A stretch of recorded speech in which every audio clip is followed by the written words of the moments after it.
Thank you. ஆண்டவரும் இரட்சகருமாய் இருக்கிற இயேசு கிறிஸ்துவின் இனிய நாமத்தில் உங்களை வாழ்த்துகிறேன். மகிமை நிறைந்த கர்த்தர் தம்முடைய வார்த்தையை நமக்கு பிட்டு தருவாராக. இந்த நாளிலே கடந்த திங்கள் நாம் ஆதியாகமம் 1-2 வசனங்களை தியானித்தோம். இந்த நாளில் 3ஆம் வசனத்திலிருந்து 5ஆம் வசனம் வரை தியானிக்கப் போகிறோம். Praise God. யாராவது ஒருவர் எடுத்து வாசிங்க பார்க்கலாம். ஆதியாகமம் 1 அதிகாரம் 3ஆம் வசனத்திலிருந்து 5ஆம் வசனம் வரை. தேவன் வெளிச்சம் உண்டாக கடவது என்றார். வெளிச்சம் உண்டாயிற்று. வெளிச்சம் நல்லது என்று தேவன் கண்டார். வெளிச்சத்தையும் இருளையும் தேவன் வெவ்வேறாக பிரித்தார். தேவன் வெளிச்சத்துக்கு பகல் என்று பெயரிட்டார், இருளுக்கு இரவு என்று பெயரிட்டார். சாயங்காலமும் விடியற்காலமுமாகி 1ஆம் நாள் ஆயிற்று. ஆமென். எங்க பார்க்கிறோம், தேவன் வெளிச்சம் உண்டாக கடவது என்றார். வெளிச்சம் உண்டாயிற்று. உண்டான வெளிச்சத்தை தேவன் நல்லது என்று கண்டார் என்று எழுதப்பட்டிருக்கிறது. தேவன் எதை செய்தாலும் அதை நல்லது என்று காண்கிற தேவன். ஸ்தோத்திரம்.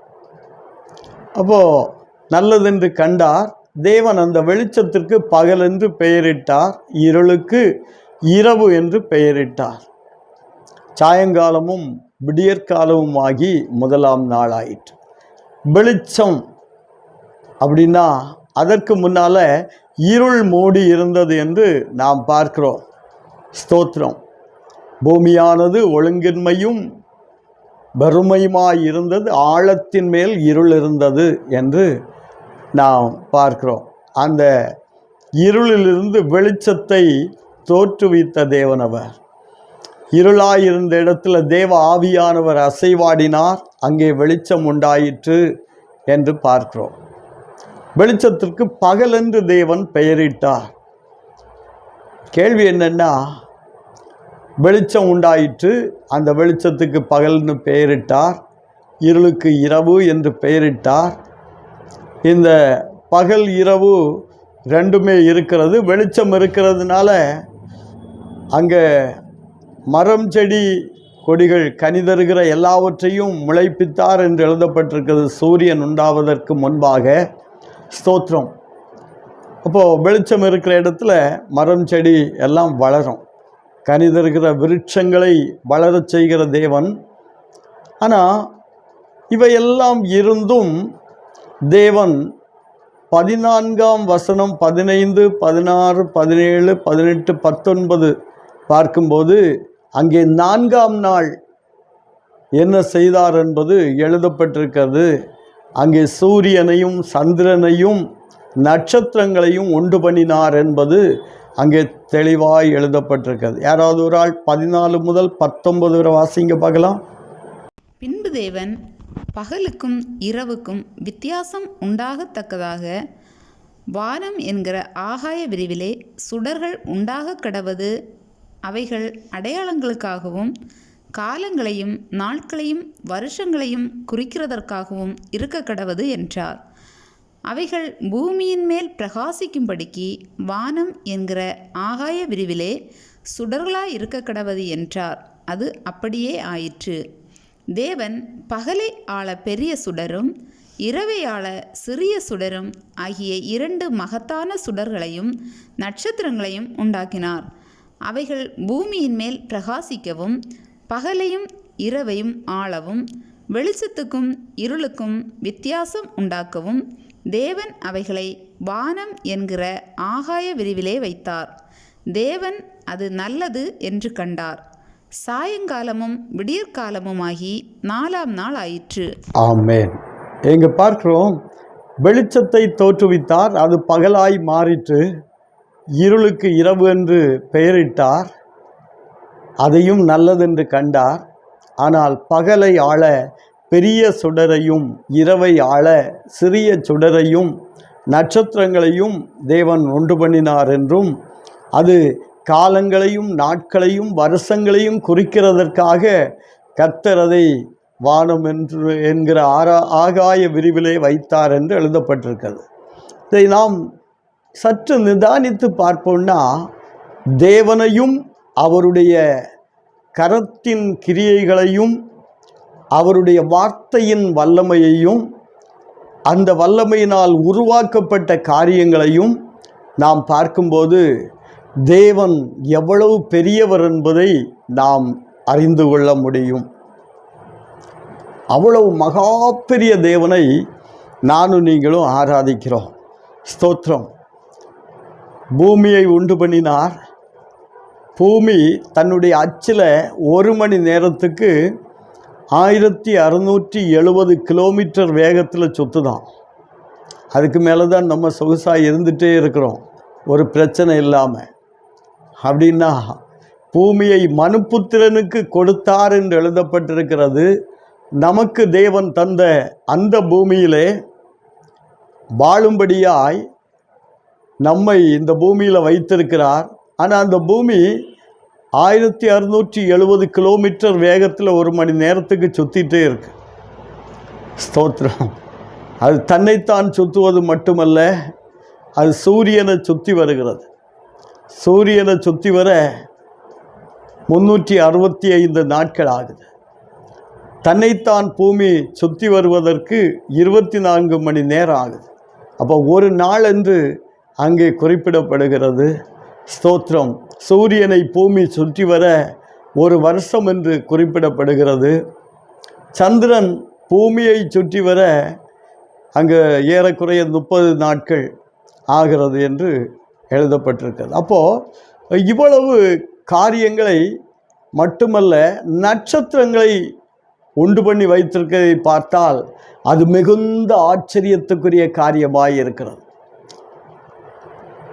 அதாவது நட்சத்திர குடும்பம் என்று 2 லட்சம் கோடி குடும்பங்கள் இருக்குதான். ஒரு நட்சத்திர குடும்பத்தில் குறைஞ்சது 10,000 கோடி நட்சத்திரம் இருக்கான். அதனால தான் அது நம்ம கற்பனை கெட்டாத ஒரு காரியம். ஏன்னா பூமியை விட சூரியனை விட பெரிய பெரிய நட்சத்திரங்கள் இருக்குது. அப்போது ஒரு நட்சத்திர குடும்பத்தில் 10 லட்சம் கோடி நட்சத்திரங்கள் இருக்கான். இப்படி 2 லட்சம் கோடி நட்சத்திர குடும்பங்கள் இருக்கான். அப்போது யோசித்து பார்ப்போம்னா இதெல்லாம் எங்கே இருக்கும், எங்கே இடம் இருக்குது அப்படின்னு யோசிக்க வேண்டியது இருக்குது. ஸ்தோத்திரம். இதனால்தான் ஆபிரகாமை பார்த்து தேவன் தைரியமாய் சொன்னார், நீ பயப்படாத, நான் உனக்கு கேடகமும் மகா பெரிய பலனுமாய் இருக்கிறேன் அப்படின்னு சொன்னார். ஆதியாகமம் 15ஆம் அதிகாரத்தில் அது 5ஆம் வசனம் வாசிங்க பார்க்கலாம். ஆதியாகமம் 15:5. அவர் அவனை வெளியே அழைத்து, நீ வானத்தை அண்ணார்ந்து பார், நட்சத்திரங்களை எண்ண உன்னாலே கூடுமானால் அவைகளை எண்ணு என்று சொல்லி, பின்பு அவனை நோக்கி, உன் சந்ததி இவ்வண்ணமாய் இருக்கும் என்றார். இங்கே பார்க்கிறோம். ஸ்தோத்திரம். ஆபிரகாம் பயந்து கொண்டு தான் இருக்கிறான். ஏன்னா 75 வயசில் சொன்னார், நான் உனக்கு பிள்ளையை தருவேன்னு. வயசு போயிட்டுருக்கு. திரும்பவும் சொல்கிறார், பயப்படாதே, நான் உனக்கு கேடகமாக இருக்கேன். தேவன் சொல்கிறார். ஒரு மனுஷன் சொன்னால் அது தவறி போகும். அந்த வார்த்தைகள் சிலது நிற்கும், சிலது விழுந்துடும். ஆனால் தேவன் ஒன்றை சொன்னாரானால் அது அப்படியே நடக்கும். தேவன் சொல்கிறார் ஆபிரகாமை பார்த்து, பயப்படாதே, நான் உனக்கு கேடகம், நான் உனக்கு மகா பெரிய பலனுமாய் இருக்கிறேன். ஸ்தோத்திரம். ஆனால் ஆபிரகாம் சொல்கிறார், அடியனுக்கு என்ன தெரிவீர், நான் பிள்ளை இல்லாமல் இருக்கேனே அப்படின்னு சொல்கிறார். ஸ்தோத்திரம். அந்த திணறுதலை பார்த்தபோது தேவன் ஆபிரகாமை கூடாரத்திலிருந்து வெளியே கூப்பிடுகிறார். வெளியே வான்னு ஆபிரகாம் வெளியே வருகிறார். இரவு வேளை. இப்போ சொல்கிறார் தேவன், நீ அண்ணாந்து பார்த்து வானத்தின் நட்சத்திரங்களை எண்ண உன்னால் கூடுமானால் எண்ணு என்று சொல்லுகிறார். இன்று வரைக்கும் வானத்தின் நட்சத்திரங்களை எத்தனை கம்ப்யூட்டர் ஆனாலும் சரி, எத்தனை மைக்ரோஸ்கோப் ஆனாலும் சரி, எத்தனை விதவிதமான கருவிகளை பயன்படுத்தி எண்ணி பார்த்தாலும் எண்ண வந்து கொண்டே இருக்குதாம். அதனால் இந்த 2,00,000 கோடி நட்சத்திர குடும்பத்தோட முடிவடையல்ல, அதுக்கு மேலே இன்னும் இருக்குதாம். மனுஷனால், விஞ்ஞானிகளால் எண்ணி தீர்க்க முடியாத அளவுக்கு நட்சத்திரங்கள், கோடாகோடி நட்சத்திர குடும்பங்கள். சோத்திரம். அப்போ அந்த தேவன், இவைகளையெல்லாம் உருவேற்படுத்தின தேவன் எவ்வளவு பெரியவர் என்பதை நாம் சிந்தித்து பார்க்க வேண்டும். தேவன் அவ்வளவு பெரிய தேவன். வானம் அவருக்கு சிங்காசனம், பூமி அவருக்கு பாதப்படி. அவருடைய பாதப்படியில் நம்ம இருக்கிறோம். சோத்திரம். ஒரு மணி நேரத்துக்கு 1670 கிலோமீட்டர் வேகத்தில் பூமி சுற்றிகிட்டே இருக்கு. ஸ்தோத்திரம். ஆனாலும் ஒரு சேதமும் இல்லை. நல்லா இருக்கிறோம். கிருபையினால் கர்த்தர் காக்கிறார். ஸ்தோத்திரம். அவர் சொல்லுகிறார், நீ பயப்படாதே. இன்னைக்கு ஒருவேளை நம்ம ஏதாவது காரியங்களில் பயந்து கொண்டு இருப்போம்னா நம்ம தைரியம் எடுக்கணும். பூமியை உருவாக்கினவர், சூரிய சந்திரன் நட்சத்திர மண்டலங்களை உருவாக்கியவர், கடற்கரை மணலை போல நட்சத்திரங்கள் இருக்கு என்று சொல்லுகிறார்கள். அந்த அளவுக்கு, எண்ண முடியாத அளவுக்கு நட்சத்திரங்களை அவ்வளவு பரப்பி வைத்திருக்கிறவர், அவ்வளவு மகா பெரிய தேவன். அந்த தேவனுக்கு முன்பாக நானும் நீங்களும் நிற்கும்போது ஸ்தோத்திரம், பயந்து கொண்டு நிற்க வேண்டிய அவசியம் இல்லை. கர்த்தர் எல்லா பயத்திற்கும் என்னையும் உங்களையும் விலக்கி காக்கிற தேவனாய் இருக்கிறார். இந்த வெளிச்சம் உண்டாக கடவது என்று 3 முதல் 5 வசனங்களில் தேவன் சொன்னார். வெளிச்சம் உண்டாயிற்று, வெளிச்சத்துக்கு பகல் என்று பெயரிட்டார், அது நல்லதென்று கண்டார். ஆனால் 14ஆம் வசனத்தில் வரும்போது, அதிலிருந்து 19 வரை பார்க்கும்போது, ஸ்தோத்திரம், மனுஷனுக்கு வெளிச்சம் கொடுக்க சுடர்களை வானத்தில் வைத்தார் என்று எழுதப்பட்டிருக்கிறது. பெரிய சுடர், சிறிய சுடர். சந்திரன் சிறிய சுடர். அந்த சிறிய சுடர் பூமியில் 4 ஒரு பங்கு தான். ஸ்தோத்திரம். அது சூரியனிடத்திலிருந்து வெளிச்சத்தை கடன் வாங்கி நமக்கு பூமிக்கு தருது இரவு வேளையில். ஸ்தோத்திரம். இப்போது அந்த வெளிச்சம் எங்கே போனது? 3ஆம் வசனத்தில் வெளிச்சம் உண்டாக கடவதென்றார், வெளிச்சம் உண்டாயிற்று. அந்த வெளிச்சம் எங்கே போனது என்று கேட்கும்போது இறையியலாளர்கள் என்ன சொல்லுகிறாள்னா, ஸ்தோத்திரம், அது ஆதாம் ஏவாளுடைய கீழ்ப்படியாமை நிமித்தம் அந்த வெளிச்சம் மங்கி போனது. ஆனால் அந்த வெளிச்சம் மறுபடியும் தோன்றும். எப்போன்னா, புதிய எருசலேம் இறங்கி வரும்போது அந்த வெளிச்சம் தோன்றும் என்று சொல்லுகிறார்கள். இதை நம்ம வெளிப்படுத்தல் 22வது அதிகாரத்தில் 5ஆம் வசனத்தை வாசித்து பார்ப்போம்னா, யாராவது அதை வாசிங்க பார்க்கலாம். வெளிப்படுத்தல் 22:5. அங்கே ராக்காலம் இராது, விளக்கும் சூரியனுடைய வெளிச்சமும் அவர்களுக்கு வேண்டுவதில்லை. தேவனாகிய கர்த்தரே அவர்கள் மேல் பிரகாசிப்பார், அவர்கள் சதா காலங்களிலும் அரசாளுவார்கள். அங்கே எழுதப்பட்டிருக்கிறது, அங்கே ராக்காலம் இராது, சூரியனும் சந்திரனும் அதோடைய வெளிச்சம் அங்கே வேண்டியதில்லை. கர்த்தரே அவர்களுக்கு வெளிச்சமாய் இருப்பார். ஸ்தோத்திரம். அவர்கள் சதா காலங்களிலும் அரசாளுவார்கள். நித்திய காலமாய் நானும் நீங்களும் பரலோகத்தில் வாழப்போகிறோம். அங்கே ஒரு ஆளுகை நமக்கு இருக்கிறது. கர்த்தர் அதை வைத்திருக்கிறார். அந்த ஆளுகைக்கு நம்ம ஆயத்தப்படுகிறோம். அந்த இடத்துல சூரியனும் இல்லை, சந்திரனும் இல்லை, நட்சத்திரமும் இல்லை. அங்கே கர்த்தரே அவர்களுக்கு வெளிச்சமாயிருப்பார் என்று எழுதப்பட்டிருக்கு. அப்படியானால் ஸ்தோத்திரம், 1 யோவான் 1:5 தேவன் ஒளியாயிருக்கிறார் என்று எழுதப்பட்டிருக்கிறது. அவரிடத்தில் எவ்வளவேனும் இருள் இல்லை என்று எழுதப்பட்டிருக்கிறது. அந்த ஒளி தான் நமக்கு ஆதியாகமத்தில் ஸ்தோத்திரம் அந்த வெளிச்சமாய் தென்பட்டது என்று சொல்லுகிறார்கள். ஸ்தோத்திரம். இதை ஓரளவுக்கு நம்ம ஒத்துக்கொண்டு தான் ஆக வேண்டும். கத்தோலிக்க பைபிளில் அந்த 3ஆம் வசனத்திலிருந்து பார்க்கும்போது எழுதப்பட்டிருக்கிறது, ஒளி தோன்றுக என்றார் கடவுள், ஒளி தோன்றுக என்றார், ஒளி தோன்றிற்று. கடவுள் ஒளி நல்லது என்று கண்டார் என்று எழுதப்பட்டிருக்கு. ஸ்தோத்திரம். ஒளியும் வெளிச்சமும் ரெண்டும் ஒன்று தான். ஸ்தோத்திரம். அப்போ தேவன் ஒளியாய் இருக்கிறார், அவரிடத்தில் எவ்வளவேனும் இருள் இல்லை. ஒரு நாள் அவருடைய வெளிச்சத்தில் நாம் வாழும்படி, யுக யுகமாய் வாழும்படி போகிறோம். ஆகவே இந்த பூமியில் சில பாடுகள், சில சோதனைகள் வந்தால் அதை குறித்து கலங்க வேண்டியதில்லை. ஏனென்றால் ஆபிரகாமுக்கு ஒரு எதிர்பார்ப்பு இருந்தது, தேவன் சீக்கிரமாய் செய்வார் என்று. ஆனால் எதிர்பார்ப்பு நாட்கள் கடந்து போன போது அவருக்குள்ள அதை பற்றி உள்ள கொஞ்சம் திணறுதல் இருந்திருக்கலாம். ஆகவே தான் ஆபிரகாமை நோக்கி தேவன் சொல்லுகிறார், பயப்படாதே, நான் உனக்கு கேடகமாக இருக்கிறேன், மகா பெரிய பலனாய் இருக்கிறேன் என்று. ஸ்தோத்திரம். நட்சத்திர மண்டலங்களை பார்க்கும்போது, நட்சத்திரங்களை பார்க்கும்போது நாம் புரிந்து கொள்ள முடியும் தேவன் எவ்வளவு பெரிய தேவன் என்று. சூரியன் மட்டுமல்ல பெரிய கோள், சூரியனை பார்க்கிலும் பெரிய பல ஆயிரம் மடங்கு பெரிய நட்சத்திரங்கள் இருக்கிறதாக சொல்லுகிறார்கள். அவர்கள் நட்சத்திரங்களை தேவன் பேரிட்டு அழைத்தார் என்று எழுதப்பட்டிருக்கிறது. அவர் பேரிட்டு அழைக்கிற தேவன், நட்சத்திரங்களை பேரிட்டு அழைக்கிற தேவன். நட்சத்திரத்துக்கு இன்னொரு அர்த்தம் உண்டு. ஸ்தோத்திரம். தேவனுடைய ஊழியக்காரர்கள் நட்சத்திரங்கள் என்று வேதத்தில் நம்ம எடுத்துக்கொள்ள முடியும்.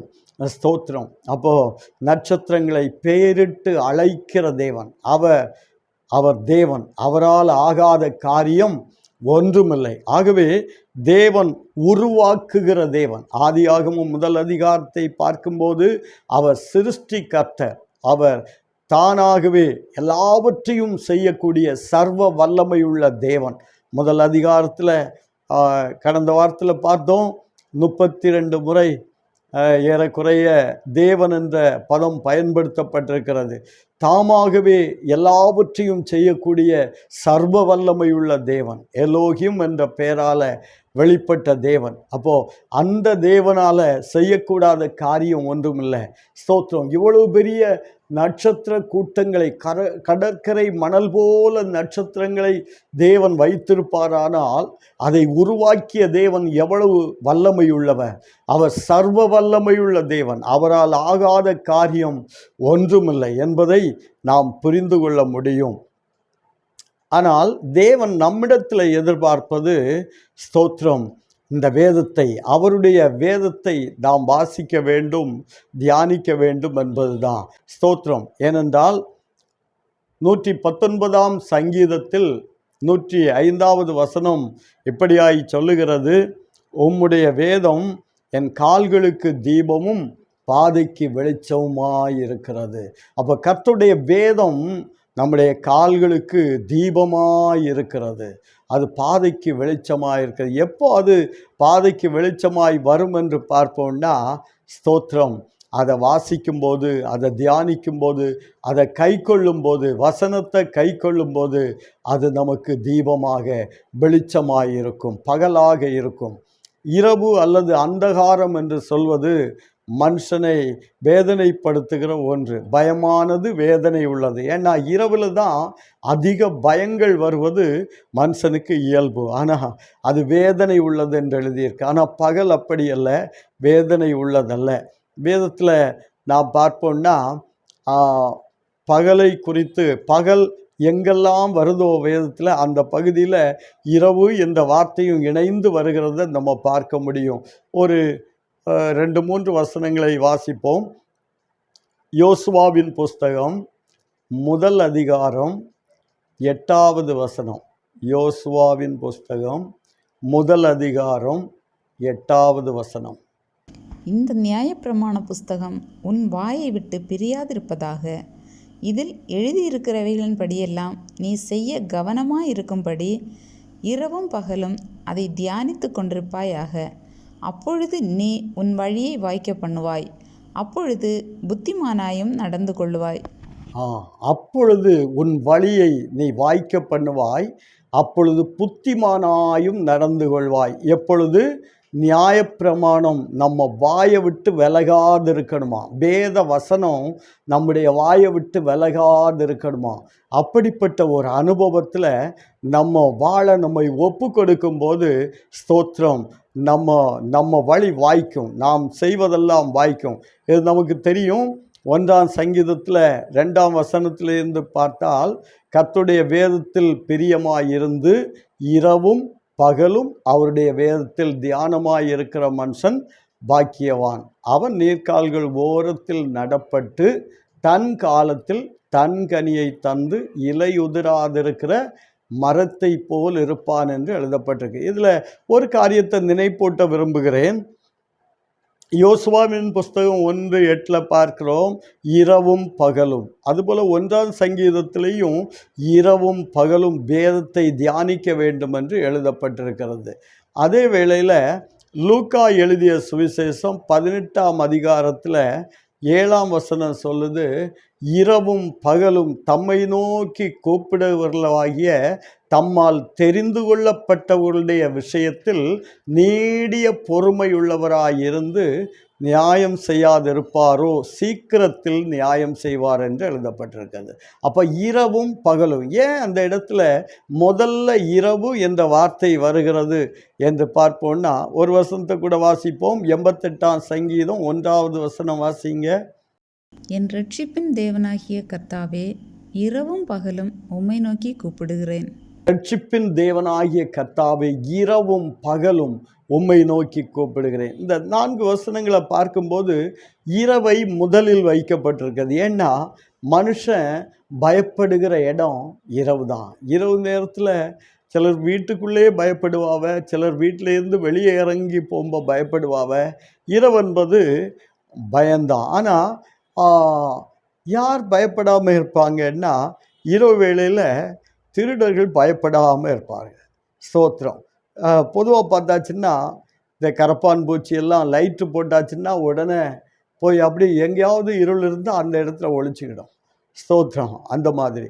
ஆனால் நம்மை குறித்து வேதம் சொல்லுகிறது, பகலுக்குரியவர்களாகிய நாம் என்று எழுதப்பட்டிருக்கிறது. ஸ்தோத்திரம். ஒரு வசனத்தை வாசிப்போம். 1 பேதுரு 2ஆம் அதிகாரம் 9வது வசனத்தை வாசிங்க பார்க்கலாம். நீங்களோ உங்களை அந்தகாரத்தினின்று தம்முடைய ஆச்சரியமான ஒளியினிடத்திற்கு வரவழைத்தவருடைய புண்ணியங்களை அறிவிக்கும்படிக்கு தெரிந்து கொள்ளப்பட்ட சந்ததியாயும் ராஜரீகமான ஆசாரிய கூட்டமாயும் பரிசுத்த ஜாதியாயும் அவருக்கு சொந்தமான ஜனமாயும் இருக்கிறீர்கள். ஆமேன். தேவன் நம்ம எப்படி வச்சிருக்கிறார்னு பாருங்களேன். இதை நினைச்சாலே தேவனை துதிக்காமல் இருக்க முடியுமா? நம்மால் அவருடைய வேதத்தை வாசிக்காமல் இருக்க முடியுமா? அந்தகார இருளிலிருந்து தம்முடைய ஆச்சரியமான ஒளியினிடத்துக்கு வரவழைத்தவருடைய புண்ணியங்களை நானும் நீங்களும் அறிவிக்கணுமா? அதுக்காக என்னையும் உங்களையும் தெரிந்து கொள்ளப்பட்ட சந்ததியாய் வைச்சிருக்காராம். ஸ்தோத்திரம். தெரிந்து கொள்ளப்பட்ட சந்ததியாயும் ராஜரீக ஆசாரிய கூட்டமாயும் பரிசுத்த ஜாதியாயும் தமக்கு சொந்த ஜனமாகவும் வைத்திருக்காராம். அப்போ எதுக்காக வச்சிருக்கார்? அவருடைய வல்லமையை, அவருடைய மகிமையை, அவருடைய அந்த அறிவு கெட்டாத அன்பை அனுபவித்த நாம் இன்னும் அவரை அறிவிக்கும்படியாக நம்மை தெரிந்து கொண்டிருக்காராம். அந்தகார இருள ஒரு காலத்தில் இருந்தோம். அந்த இருளில் இருந்து தேவன் பிரித்தெடுத்தார். எப்படி இருளிலிருந்து வெளிச்சத்தை தோன்ற செய்தாரோ அப்படியே தேவன் என்ன செய்கிறார்? ஸ்தோத்திரம். அடிமைத்தனத்தில், பாவத்திலும் அக்கிரமத்திலும் மரித்து கிடக்கிற மனுஷனை அங்கிருந்து தூக்கி எடுத்து அவர் வெளிச்சத்தில் கொண்டு நிறுத்துகிறார். ஒளியாகிய தேவன் தமக்கு முன்பாக என்னை உங்களை நிறுத்தி அழகு பார்க்கிறார். ஸ்தோத்திரம். அந்தகாரத்தில் இருள அடிமைப்பட்டு கிடந்த நம்ம விடுதலையாக்கி அந்த அடிமைத்தனத்தின் விலங்கை ஒடித்து தேவனுக்கு முன்பாக நாம் நிற்க நம்மை தகுதிப்படுத்தி கொண்டு வருகிறாரே. இந்த தேவனை துதிக்காமல் இருக்க முடியுமா? வாழ்நாளெல்லாம் துதித்து துதித்து தேவனை மகிமைப்படுத்தி கொண்டு தான் இருக்கணும். ஸ்தோத்திரம். 2 கொரிந்தியர் 4வது அதிகாரம் 6வது வசனத்தை ஒருவர் வாசிங்க. இருளிலிருந்து வெளிச்சத்தை பிரகாசிக்க சொன்ன தேவன் இயேசு கிறிஸ்துவின் முகத்தில் உள்ள தமது மகிமையின் அறிவாகிய ஒளியை தோன்ற பண்ணும் பொருட்டாக எங்கள் இருதயங்களிலே பிரகாசித்தார். ஆமென். இருளிலிருந்து வெளிச்சத்தை தோன்ற பண்ணின தேவன் தம்முடைய முகத்தில் உள்ள அறிவாகிய ஒளியை தோன்ற பண்ணும்படி எங்கள் இருதயங்களில் பிரகாசித்தார். ஆண்டவர் இயேசு கிறிஸ்துவின் இரத்தத்தால் கழுவப்பட்டு மீட்கப்பட்ட தேவ பிள்ளைகளுடைய இருதயங்களில் இந்த பிரகாசம் இருக்கிறது. தேவனை துதித்து தேவ வார்த்தையை தியானிக்கிற தேவ பிள்ளைகளுடைய இருதயங்களில் இந்த பிரகாசம் இருக்கிறது. தேவனுடைய மகிமையின் பிரகாசம். இந்த பிரகாசத்தில் வாழ பழகிய தேவ பிள்ளைகள் நாளுக்கு நாள் அதில் முன்னேற கற்றுக்கொள்ள வேண்டும். தேவனோடு உறவாடுகிற அந்த அனுபவத்தில் இன்னும் வளர நம்ம ஒப்பு கொடுக்கணும். அப்படி இருக்கும்போது தேவன் என்ன நோக்கத்தோடு என்னையும் உங்களையும் அந்தகார இருளிலிருந்து பிரித்தெடுத்தாரோ அந்த நோக்கத்தை நாம் நிறைவேற்றுகிறவர்களாக நாம் காணப்படுவோம். ஸ்தோத்திரம். பார்க்கிறோம், இருளானது வேதனை உள்ளது என்று எழுதியிருக்கு. ஸ்தோத்திரம். சூரியனை பற்றி ஒரு காரியத்தை பார்ப்போம்னா, மல்கியா தீர்க்கதரிசியின் புஸ்தகம் 4:2 வாசிங்க. ஆனாலும் என் நாமத்துக்கு பயந்திருக்கிற உங்கள் மேல் நீதியின் சூரியன் உதிக்கும், அதன் செட்டைகளின் கீழ் ஆரோக்கியம் இருக்கும். நீங்கள் வெளியே புறப்பட்டு போய் கொழித்த கன்றுகளைப் போல வளருவீர்கள். ஆமேன். ஆனாலும் என் நாமத்துக்கு பயந்திருக்கிற உங்கள் மேல் நீதியின் சூரியன் உதிக்கும், அதன் செட்டையின் கீழ் ஆரோக்கியம் இருக்கும். அப்போ நீங்கள் வெளியே புறப்பட்டு போய் கொழுத்த கன்றுகளைப் போல் வளர்வீர்கள். எவ்வளவு அற்புதமான வாக்குத்தத்தத்தை தேவன் வைத்திருக்கிறார். நீதியின் சூரியன் ஆண்டவராகிய இயேசு கிறிஸ்து. அப்போ அவரை துதிக்கிற அவருடைய பிள்ளைகள், அவருடைய இரத்தத்தால் மீட்கப்பட்ட அவருடைய பிள்ளைகள், ஸ்தோத்திரம், நீதியின் சூரியனுடைய செட்டைகளின் கீழே இருக்கிறோம்.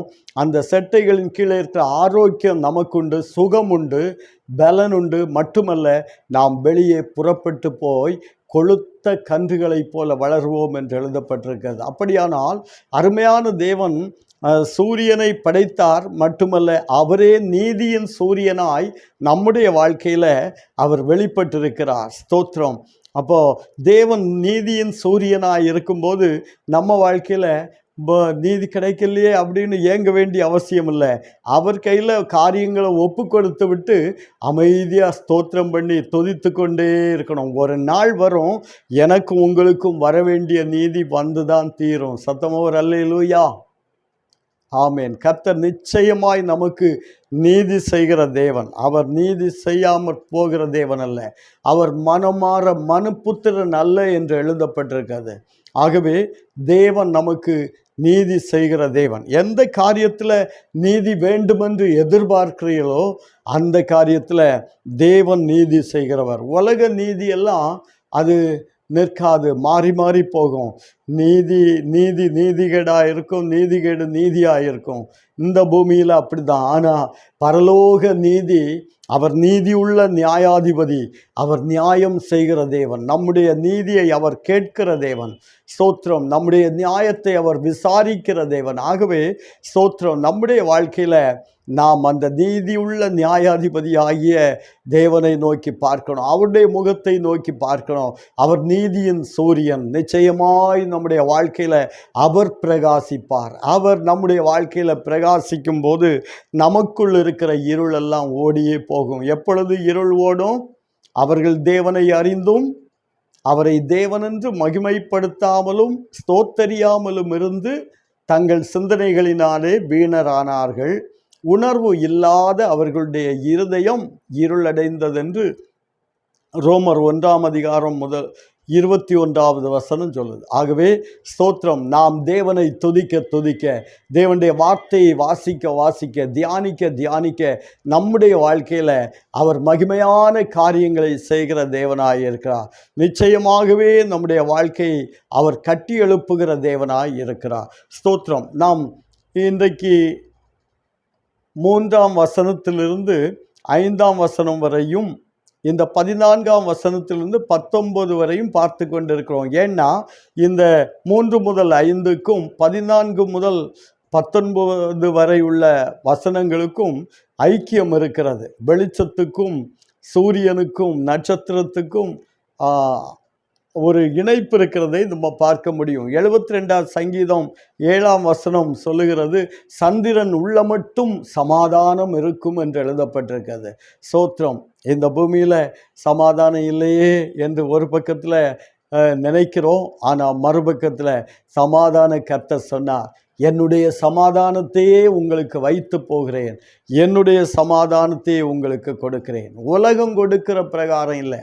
ஸ்தோத்திரம். உலகத்தில் ஒரு சமாதானம் உண்டு, சந்தோஷம் உண்டு, அது நிற்காது. ஆனால் கர்த்தர் உங்களுடைய என்னுடைய உள்ளத்தில் வைத்த சமாதானமும் சந்தோஷத்தையும் ஒரு மனுஷனாலும் ஒரு ஆவியாலும் அதை பறித்து கொள்ளவே முடியாது. தேவன் நமக்குள் வைத்த மெய்யான சமாதானம், அந்த சமாதானத்தை புரட்டி போட அந்த உலகத்தில் எந்த சக்தியும் கிடையாது. ஆகவே தான் அவர் சொன்னார், என்னுடைய சமாதானத்தை உங்களுக்கு வைத்து போகிறேன், என்னுடைய சமாதானத்தையே உங்களுக்கு கொடுக்கிறேன், உலகம் கொடுக்கிற பிரகாரமாய் அல்ல என்று சொன்னார். உலகம் ஒரு சமாதானத்தை கொடுக்கலாம், ஆனால் அது சமாதானம் போல இருக்கும், ஆனால் அது நீர்மேல் குமிழ் போல் உள்ள ஒரு வாழ்க்கை. ஆனால் இயேசு தருகிற சமாதானம் மெய்யான சமாதானம், மெய்யான சந்தோஷம். அந்த அனுபவங்களுக்குள்ள நம்ம வாழ நம்முடைய வாழ்க்கையை ஒப்பு கொடுக்க வேண்டியது அவசியமாக இருக்கிறது.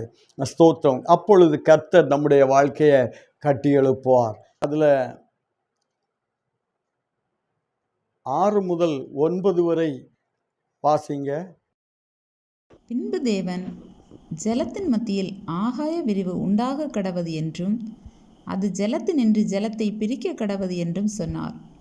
தேவன் ஆகாய விரிவை உண்டு பண்ணி ஆகாய விரிவுக்கு கீழே இருக்கிற ஜலத்திற்கும் ஆகாய விரிவுக்கு மேலே இருக்கிற ஜலத்திற்கும் பிரிவுண்டாக்கினார். அது அப்படியே ஆயிற்று. தேவன் ஆகாய விரிவுக்கு வானம் என்று பெயரிட்டார். சாயங்காலமும் விடியற்காலமுமாகி 2ஆம் நாள் ஆயிற்று. பின்பு தேவன் வானத்தின் கீழே இருக்கிற ஜலம் ஓரிடத்தில் சேரவும் வெட்டாந்தரை காணப்படவும் கடவது என்றார். அது அப்படியே ஆயிற்று. சரி, இங்கே பார்க்கிறோம், ஜலத்தினின்று ஜலத்தை பிரிக்கும்படி ஒரு ஆகாய விரிவு. அப்படியானால் ஆகாய விரிவுக்கு மேலே ஜலம் இருக்கிறது, ஆகாய விரிவுக்கு கீழேயும் ஜலம் இருக்கிறது. ஸ்தோத்திரம். இதை ஆதியாகம பகுதியை நம்ம பார்க்கும்போது ஆகாய விரிவுக்கு மேலே உள்ள ஜலம் என்ன ஆனது என்று பார்ப்போம்னா, அழகாக நல்ல ஒரு ஏசியில் வாழ்ந்தது போல் ஒரு நல்ல வாழ்க்கையை தேவன் வைத்திருந்தார் ஆதாமிய வாளுக்கு.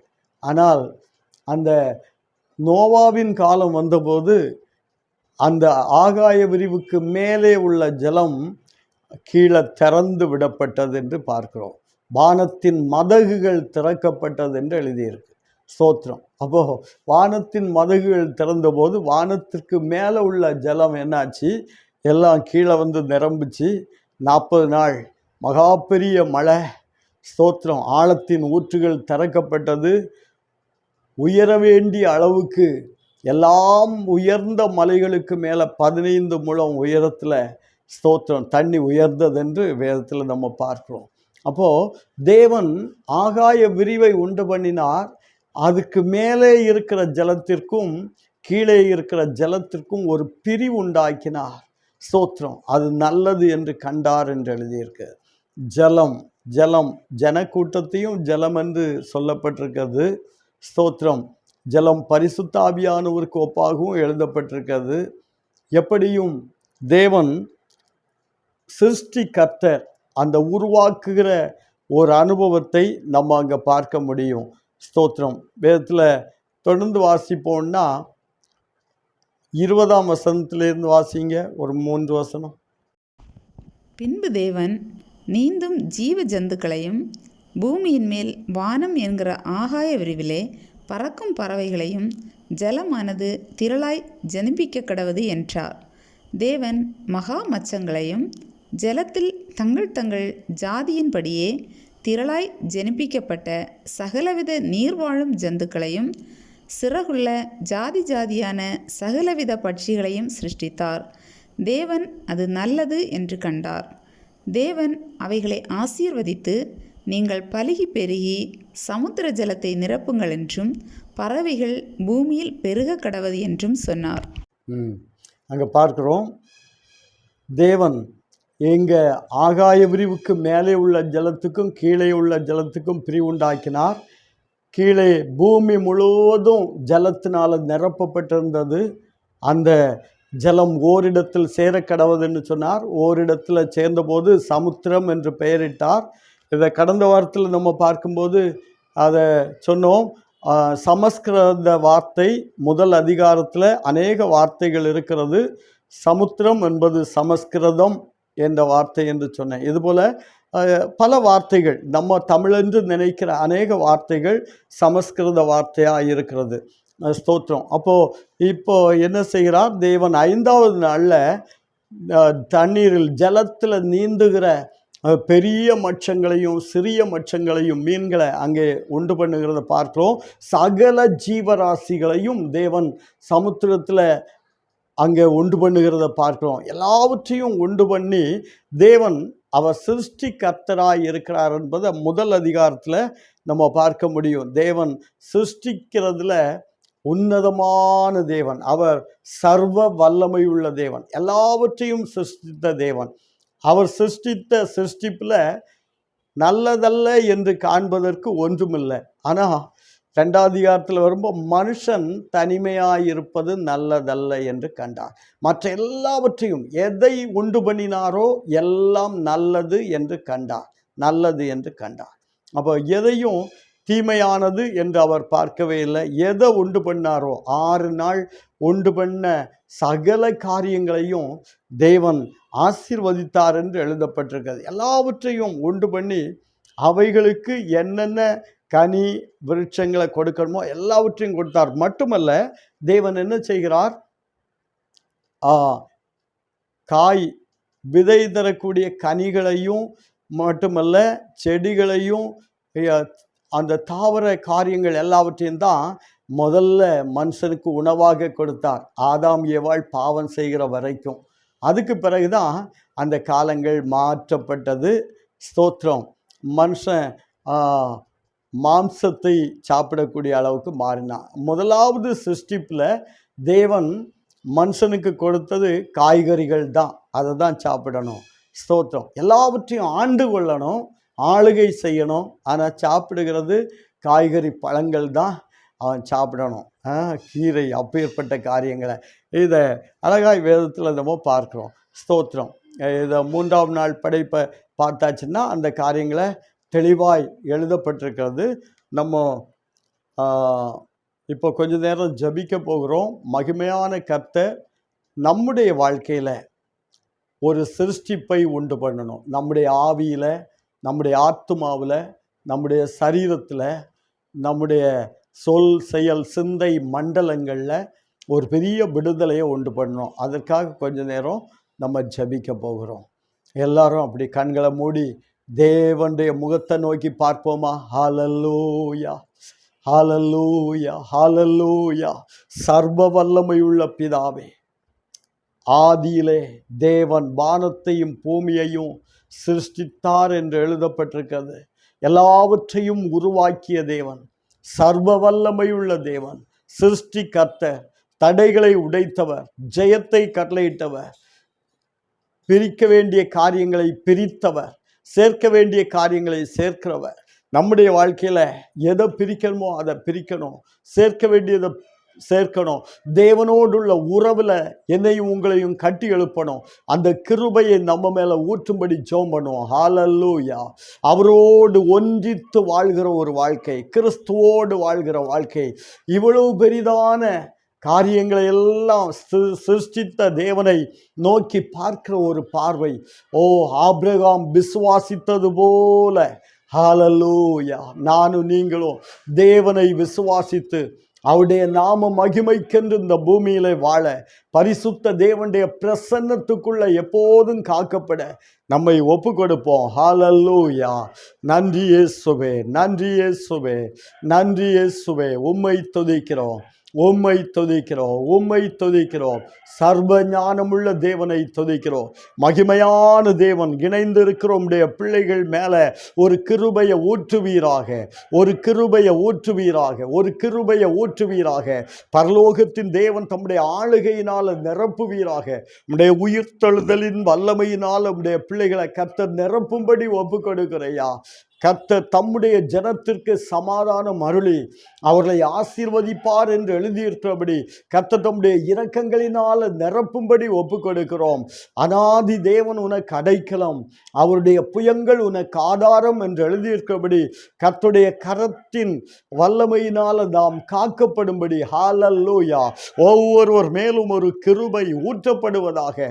அவரவர் இருக்கிற இடங்கள்ல அந்த சூழ்நிலைக்கு ஏற்றபடி ஜீவனுள்ள தேவனுடைய ஆளுகை, உங்க அபிஷேகம், உங்க வல்லமை, உங்க மகிமை உடைய பிள்ளைகளை நிரப்புவதாக என்று ஒப்பு கொடுக்கிறோம்.